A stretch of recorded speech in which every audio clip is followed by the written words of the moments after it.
Hey everybody, today I'm gonna talk about The Red Pill.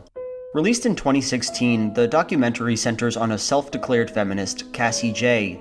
Well, not just self-proclaimed, she made feminist documentaries and LGBTQ documentaries before making The Red Pill. If I had to make an educated guess though, I would say that the movie serves two primary functions. First, it legitimizes and mainstreams the movement to some extent. I mean, if Cassie Jaye, feminist extraordinaire, is able to change her ways and see the MRA light, then maybe they're not just a kinda silly fringe group after all.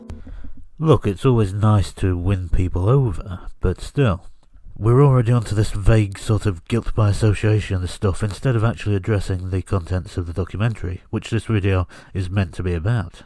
Second, the movie can function well as an entry point into Meninism. Meninism was a joke term, it's not something that MRAs actually say, which just sort of highlights the ignorance that Big Joel has on these sorts of issues. It makes so many claims and includes so many MRA talking points that the whole thing feels like a 101 course in that stuff. Well, yeah, that's basically what it is. It's meant to be a documentary about this movement, to be seen by a public who mostly don't really know anything about the movement. So obviously there are lots of introductory talking points. Men's rights activism is a relatively new phenomenon, and this movie is only 2 years old. This video is from a few years ago now, but the men's rights movement wasn't new then. It hasn't been new for about a century, if you read through the works of someone like Ernest Belfort Bax, who really catalogued the sort of disadvantages that men faced under the law, even in the early 20th century. The difference, of course, is that back then there were also countervailing disadvantages that affected women, which isn't really the case now. By and large, The Red Pill wants to support one main thesis: that the oppression men endure in America is on par with or greater than the oppression that women endure. And because of that, it's ludicrous to think that our modern-day society privileges or empowers men over women. You know, I think Joel's actually right about this one. He seems to have actually figured out what the men's rights movement is all about. Of course, he's going to deny the relevant facts in the video, I'm sure. There are more nuances to it than that, of course, but it's my hope that we can get at these nuances and access the film's broader motivations by taking its thesis on its own terms. And I'll be interested to hear what sinister motivations Big Joel thinks this feminist filmmaker had for making a video about how good the men's rights movement actually is or could be. The movie brings up a lot of points, ranging from male circumcision to the negative media portrayal of men. But in this first video part, I just want to zoom in and do a close examination of the first major argument in the film, that various social scripts and economic conditions often result in men occupying roles that are harmful to them. This position is made clear by Warren Farrell, author of The Myth of Male Power. Warren Farrell, of course, was a board member of the National Organisation for Women, a very large feminist organisation, before he realised that feminism wasn't really about equality at all. And these workplace issues are pretty bread and butter sort of men's rights issues, especially from a left-wing perspective because of the workplace conditions aspect. Every society that survived based on its ability to train its sons to be disposable. Disposable in war as warriors, disposable in work as firefighters, as workers on oil rigs and so on, coal miners. The Red Pill takes this sentiment and expands on it, generally trying to get the idea across that even as men are more enabled to produce under capitalism, that doesn't always lead to good things for them. I'm not sure how Big Joel thinks that men are more enabled to produce under capitalism, but that's certainly not a form of privilege, because under capitalism, when you produce for someone else, for investors and usurers and so forth, and so producing isn't a sign of privilege, consuming is. And he won't go into that because that makes it look like women are the privileged ones. And yeah, okay. Men, especially poor men, the sorts of people who are forced to take dangerous jobs, are being systematically oppressed. I don't think a lot of people would disagree with that. But here, I want to show you a scene, one brought to us by none other than Cassie Jaye. The scene, a snippet of Cassie's super secret video diary, expresses this really interesting idea toward the beginning. There's something very silly about calling her diary a super secret video diary when she put it in the film that she made. And he's just trying to be very dismissive throughout this entire thing. Maybe just engage with the arguments, Joel. men are, they're given medals and statues and written in the history books to justify them dying and being slaves to work or being used to progress societies. Geez, what a statement. Cassie is essentially sending up two institutions at once. She starts with nationalism, claiming that young boys are wrongly inundated with ideas of romance, heroism, and patriotism that ultimately convince them to sacrifice their lives. She then extends this critique to capitalism, implying that just as soldiers are deluged with propaganda, so too are workers. They're convinced, by a system that doesn't care about them, that their labor isn't just necessary, but also noble and heroic. Honestly, I didn't really see her say any of that, but yeah, that's all basically true. The propaganda aspect, the nationalism, the treatment of people who will later be recruited as soldiers or workers, and ultimately work and sacrifice for other people. This is exactly what happens. And they're not doing it for fun, And that's pretty bold right there. There's a lot of meat on those two sentences. But as interesting as they are, Cassie finishes her statement with this. I'm just going to play the whole thing, even though it's a bit long. And I've believed for so long that I'm at a disadvantage for being a woman, and that I have to work harder than everyone else, and I have more to overcome, and I have more to prove just because of my gender. But the MRAs are saying that this is all a lie, and that guys are actually the ones that are disadvantaged and discriminated against. And actually, the more I learn from him, the more I think, thank God I wasn't born a guy. Because I don't think that the expectations on men is good or healthy. I mean, they have so much pressure to succeed and to be strong and to stand up and protect others and to put their lives on the line. I don't think I would want that responsibility. I mean, these are pretty standard sentiments. If you hear trans women talk, or trans men talk, for example, who've been raised as women and then end up being treated as men, then this is exactly what they think and exactly what their experiences show.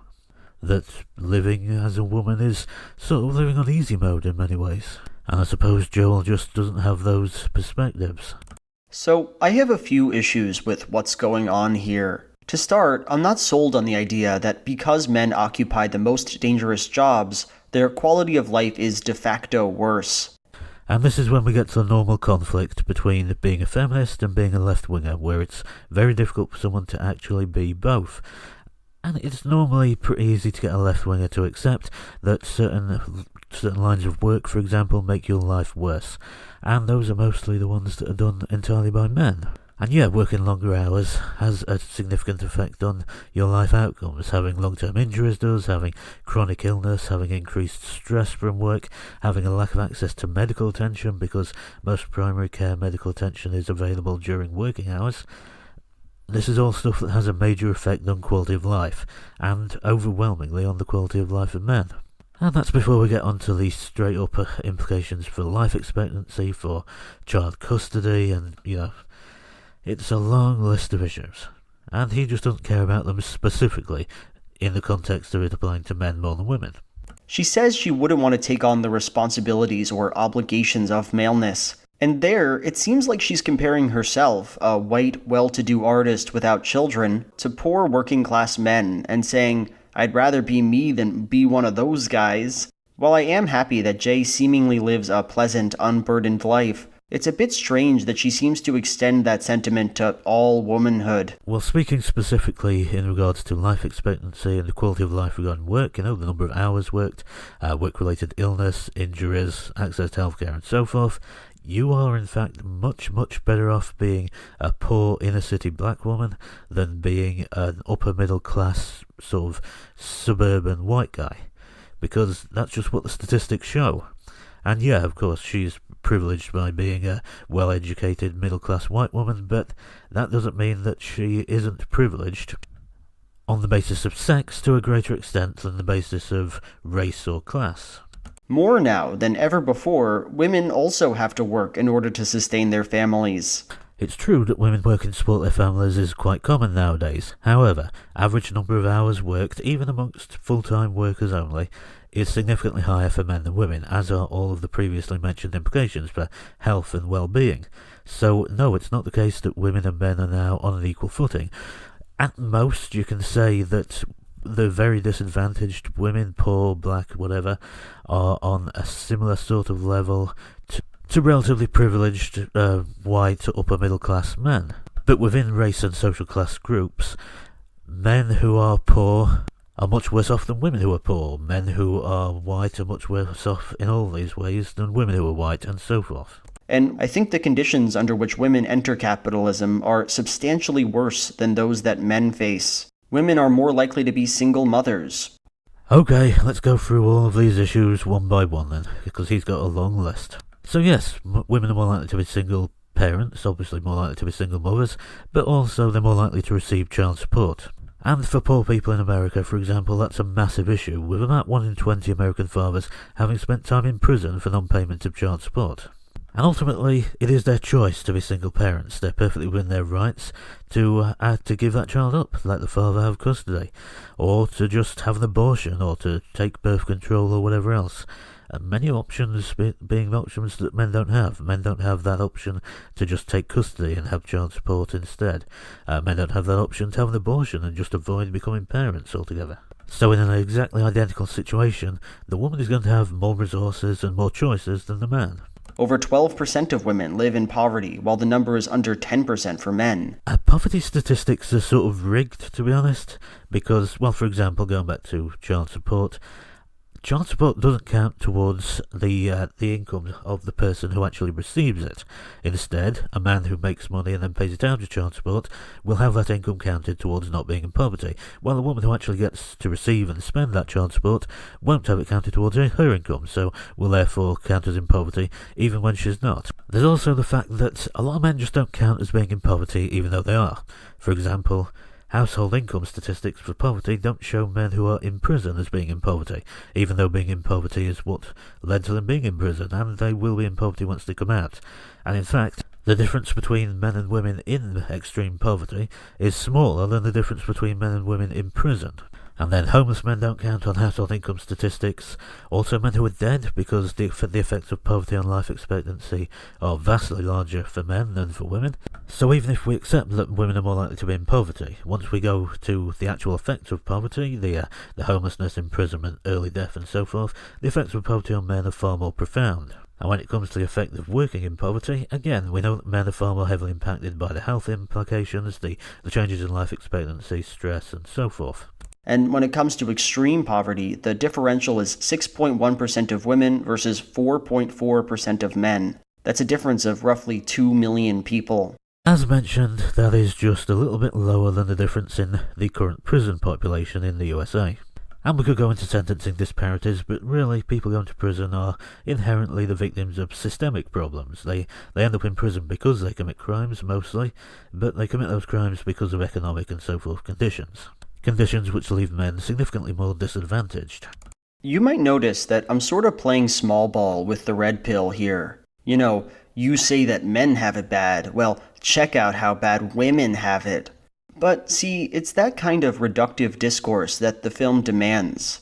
I mean, that's really not reductive discourse, that's just what the whole thing is about.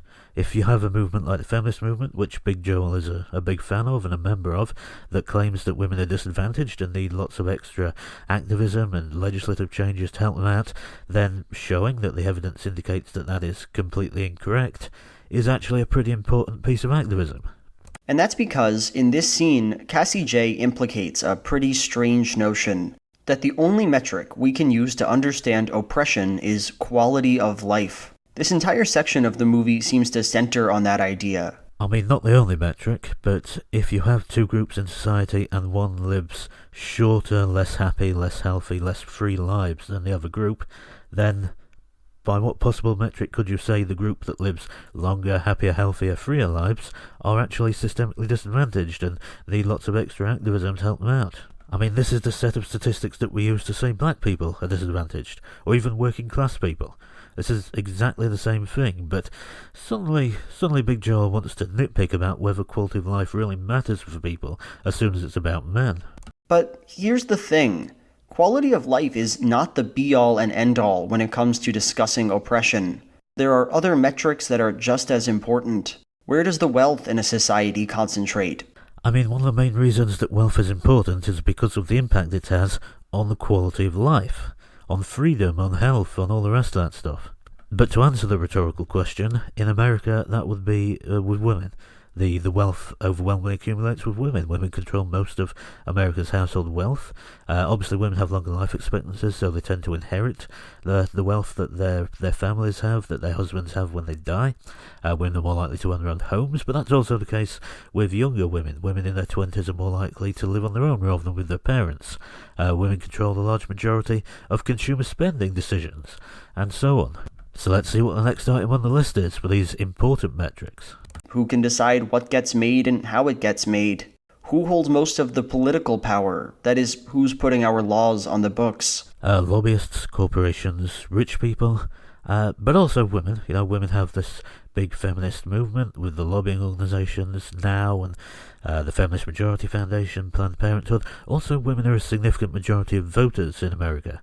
Longer life expectancies, of course, plus lower rates of incarceration for felonies and serious crimes mean that women make up a significant majority of registered voters, and are also more likely to vote because there are more politicians that seek their votes. There aren't many politicians out there who go and try and appeal specifically to men. What decisions are individuals able to make, and how are those decisions impacted by a wider network of power? Well, obviously those who are literally denied choices by being imprisoned, mostly men. Choices regarding parenthood pretty much only exist for women. Choices as to whether to work or not pretty much exclusively belong to women as well. We have an entire pro-choice movement aimed specifically at choices for women. So, not sure what he thinks men have more choices in. Hopefully I'll list it later in the film. Neither the Red Pill nor Cassie J seem to care about these questions, and because of that, their read of American culture becomes very simplistic. Let me be a bit more concrete. Women don't just not want the dangerous jobs that men have. Rather, they have been historically barred from those positions, and they continue to face undue persecution in male-dominated fields. You know, in the 19th century, women were banned from working down coal mines. That much is true. But not really from any other lines of work. And you might notice that women have effectively come to dominate lots of previously male forms of employment. There was a time when most teachers were men, and now it's like 5%. Obviously, doctors, most newly qualified doctors are now women, despite it once being illegal for women to be doctors. Most newly qualified lawyers are female as well. And, of course, in something like STEM, for example, great efforts are made by government and educational institutions and even corporations to have quotas, affirmative action, and just recruitment and mentorship programs to try to get as many women as possible into those lines of work. So it hardly seems reasonable to say that women are excluded from or persecuted in traditionally male lines of work. In fact, quite the opposite. But then we have things like sewer workers, for example. And there's an equally small amount of evidence of women being excluded from those lines of work. It's just that they aren't in those lines of work. There's no recruitment programs, there's no specialist employment practices to try and get as many women shoveling over people's shit as possible. Women just quite reasonably don't want to do those jobs, and unfortunately, men aren't normally given the same choice. And again, we're back to women having more choice. Male-dominated line of work, there'll be an effort to get women into that. Female-dominated line of work, there won't be an effort to get men into that, so women can still dominate those lines of work as well. So I assure Big Joel that if women want to do dangerous and unpleasant jobs, they're freely within their rights to do so. Let's just take one example that the film seems to care a lot about, the military. It should be obvious to anyone watching this movie that its war casualty stats don't exist in a vacuum. 99% of the people who died in World War II were men, but that's not a coincidence, right? Women didn't have the choice or the obligation to serve their country at the time. I want to introduce Big Joel to a thing called conscription. He might be surprised to find that men normally also didn't have a choice in whether to serve in the World War II or in the Korean War. And while women didn't have the obligation and certainly couldn't serve on the front lines, they did in fact have roles in the military, and there were women in the military throughout World War II and throughout the Korean War. They were prevented from doing so by a male-run government, and echoes of this historical discrimination still exist in our culture. After all, it was only in the last 5 years that women were allowed to enter combat, and female presence in the military is still a contentious issue. Mike Pence, a man who might one day be president, has gone on record saying that women should not be allowed to serve. Okay, this is a very feminist interpretation. Yeah, lots of men died, but women weren't treated seriously in the workplace, guys. Let's focus on the real issue here. More than just discrimination, though, women soldiers face a host of issues that are much less pronounced among their male counterparts. Female soldiers. Woman is a noun, not an adjective. While sexual assault is a large problem throughout the military, women report very high numbers. 80% of servicewomen have been sexually harassed, and upwards of 25% have been assaulted. So, this is the point I'm getting at here. If women could enter the military under more equitable conditions, would they, on aggregate, have a higher quality of life? I don't know the answer to that. I'm not a future magician, and neither is Cassie J. I mean, women can enter the military forces on equal terms now, and have been able to for a few years, even 5 years according to Joel, when he made this video. But that's not really relevant to quality of life. What's more relevant is the conscription. Which, yeah, America now has just a selective service, not actual conscription, although women still don't have to sign up for that, but many developed countries still do have actual conscription. Austria, Norway, Sweden, Israel, Singapore, South Korea, and various others. And none of those countries, except for Israel, actually conscript women, and Israel not on equal terms to men. Sweden and Norway have committed to conscripting women on the same terms as men, but you look at the actual numbers, and it's several times as many men as women actually being conscripted. So again, we're back round to all those choices that men are supposed to have, but that women actually have. Every social shift has upsides and downsides, and I'm not going to pretend like I'm an expert on the subject. But regardless of what that answer might be, the historical barring of women from service and the continued systematic oppressions that women in the army face are just that, oppressions. They don't become liberating because serving in the military isn't fun. So yeah, Big Joel's point is seriously that being conscripted into the military isn't as bad as women not being allowed to serve on the front lines, maybe? Or whatever he thinks that the oppressions that women in the military face are. Well, it's certainly a feminist position, I'll give him that. But that it doesn't make any sense. Like, in an emotional way. Let me read to you, again, what Jay says at the beginning of this scene. Men are given medals and statues and written about in the history books to justify them dying or being slaves to work or being used to progress society. I also don't think that Cassie J is right about this, because she's conflating individual men with sort of men as a group. It's normally not the same men dying as the ones having statues built. But she's also not completely wrong. There is a certain hero worship, a laudatory sort of thing, for soldiers and for people, for men who self-sacrifice. And that really just isn't the case for women, except maybe for mothers sacrificing for their own children, but that's about it. So her exact statement is sort of wrong, but she's certainly right about the sort of broader social conditions. Now, if I told you that quote without any context, what would you think the takeaway might be? From my perspective, it's easy. Society is flawed, and there are some pretty major ways we have to fix it. Maybe we shouldn't allow the government to glamorize war in the way it does. Maybe we shouldn't be enlisting 18-year-old children to fight our international conflicts. Maybe we should take some pain to make sure that people doing labor are not physically or economically abused. Here's Jay's takeaway, though. Men have it worse than women do, and she just stops there. You know, both of these takeaways can be right. It can be bad to have lots of nationalist propaganda and to have mistreatment of workers, but at the same time those things can have more and more profound negative effects on men than on women. Both things true at the same time. There's nothing inherently wrong with criticizing the left or criticizing feminism. The only problem is that the progressive movements that the film takes issue with are really just not the enemy here. In fact, those movements advocate pretty good solutions to at least some of the problems this movie brings up. No, not really. I mean, the progressive movement certainly should support policies that would remedy these issues, but whether it does is a very different matter. In theory, of course, they'll be all for workers' rights. Maybe not for peace at the moment. I'm sure that Big Joel is currently calling for a march on Moscow or whatever. But progressive movements, and especially the feminist movement, normally prefer these days to just prioritise women. You know, homelessness movements are almost always aimed at women. You have the basic income guarantee in Colorado, right, which was recently introduced, which is for all homeless people who aren't men. You have progressive movements calling for more maternity leave, not normally paternity leave though. And best case scenario is that you do in fact better the conditions of workers, but you still have men worse off than women, because you need to better the position of men relative to women to actually get closer to equality.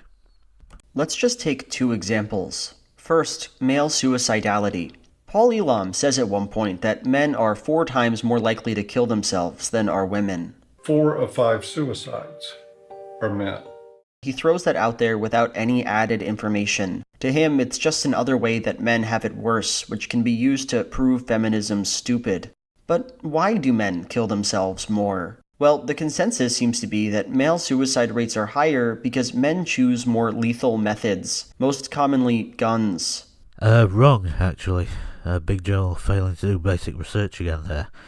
Men are more likely to choose more lethal methods to commit suicide, but also men have significantly higher death rates from suicide attempts, even from overdoses, cutting your wrists, the traditionally feminine, less lethal methods. Men are much more likely to commit suicide even using those methods. The reality is just that men seem to be more likely to want to die, and we can in fact look at the reasons for that, and the reasons seem to be largely a matter of relationship breakdown and custody disputes and false accusations. People accused of serious crimes have a ridiculously high suicide rate before trial. For murder, it's something like a 10% suicide rate before trial. For rape, something like 7 or 8%. Custody breakdown and divorce, obviously things that are very biased against men and end up in significantly higher divorce rates, suicide rates in divorce situations for men. Suicide is generally a very spontaneous act. If a convenient method isn't available, a lot of people won't do it at all. Because of that, it's reasonable to think that if we limited the number of guns in people's homes, they would commit suicide less. Yeah, this is true. You look at the numbers from Australia when they banned handgun possession, it led to a significant decline in suicide rates. But that's nothing to do with why men are more likely to commit suicide. This is just general suicide information. And the statistics seem to bear out on this one. In nations where gun control was tightened, like Israel or Australia, suicide rates dropped precipitously. In Connecticut, when gun laws were made stricter, there was a 15% decrease in firearm-related suicide and little increase in other forms. Yeah, making it less convenient to commit suicide leads to a decline in the number of suicides, but it doesn't lead to more women relative to men committing suicide or less men relative to women. Which movement causes more American men to die by their own hands? The NRA or the left and feminism? It seems like the answer is the former, so why does the movie target the latter? Why does Paul Elam say this? 4 of 5 suicides are men. And then claim that this guy is the best president since Abraham Lincoln. Hillary wants to essentially abolish the Second Amendment. By the way, and if she gets to pick her judges, nothing you can do, folks. Although the Second Amendment people, maybe there is, I don't know. But yeah, of course, it had to be all about Donald Trump at some point, didn't it? You know, this movie actually came out before Donald Trump was president. Like, Paul Elam hadn't said that Donald Trump was the best president when he was in this film, because Donald Trump wasn't even president yet. But more importantly, who cares? You know, who cares who Paul Elam supports in a presidential election? I could point you to feminists who support Nazism. There are so many feminists who support paedophilia, especially against young boys, but he won't take that as an argument against feminism. And so we've moved on from the issues to the documentary maker to one of the many interviewees in the documentary, which it's almost like he doesn't actually want to talk about the issues. On one hand, we have men, and those men are forced into serving the nation because of the burden to produce or whatever. On the other, we have feminists, and they're saying, we want to be in government. We should encourage more women to be in government, and we should vote for them. Any way you slice it, this problem can be solved with the most common sense, sort of left-leaning solution out there. More representation, more kinds of people running the country. You know, as a left-winger, I think the most left-wing approach here would be politicians who have left-wing policies rather than, hey, let's have some black neoliberals in government. But the big issue is something else, which is that out of all the things in this documentary, he's choosing to argue with Paul Elam, thinking that politicians are self-sacrificing and heroic. Which, I mean, I agree, politicians generally probably not that. But why are we talking about politicians? Like, why are we not talking about sewage workers or something like that? Because that's what Big Joel doesn't want to talk about, and that's what this part of the documentary is actually about. Men being disadvantaged, men having worse lives and worse working conditions, which is exactly what left-wing people should want to talk about, but Big Joel, of course, doesn't. As a left-winger, I'm much more enthusiastic about focusing on helping the people at the bottom rather than the people at the top. Not more women at the top, but rather more men at the bottom, where it's actually urgent. Men are disposable, nobody's talking about it, and the world of feminist politics seeks to hide these problems. Look, if Big Joel wants to debunk this part, then it's pretty simple to do, right?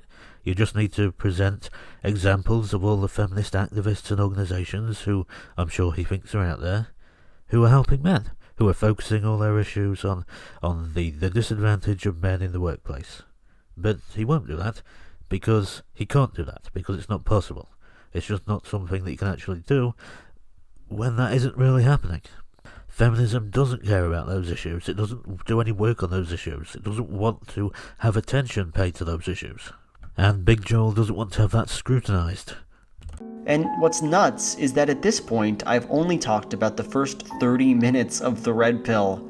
There's a lot more complexity and nuance left to come, and a lot of questions left unanswered. What's really nuts is that there's a second part of this Big Joel video that I'm going to respond to.